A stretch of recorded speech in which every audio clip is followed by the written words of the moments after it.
na lam dam khul le khe pen hong pa toy nuam hi ka hu bi dong in na min kong phat song si ke ning mo to jesu ong wa sa ngi kin wal wa sa the ken nang ma pa ta lam kai manin lam in kong phat song liang in kong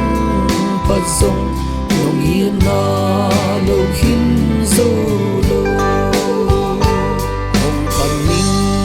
mo tu pa taga te ading ba hoi pe to jesu na hi ya nung kham mi pi jing dai bang keng sapa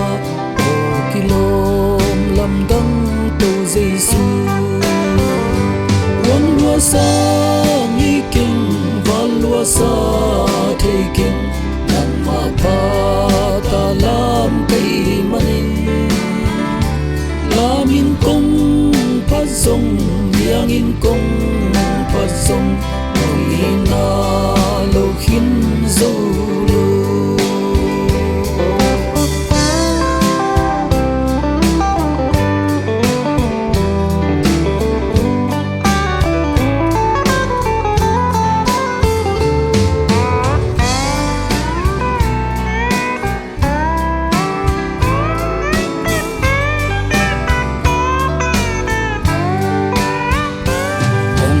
ning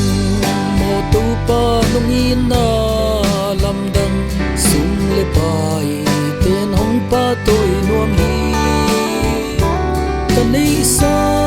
khem pe nam ma kiang van hi nam di bang hong zang siam sa po tam lua sa ngi king pam mai sa thi king nang a di nga pia kai manin kanei sa teng le kapum kong pia zong nong ina lo hin zo lo kap zel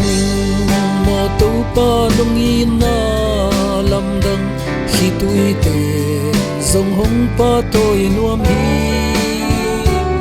in na lai gil pen ke ma hong pia in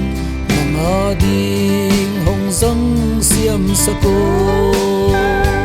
wang lua sa ngi king val lua sa the king nang ma pa ta lam kai manin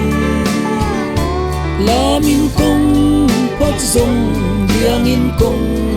phat song nong in na lo hin zo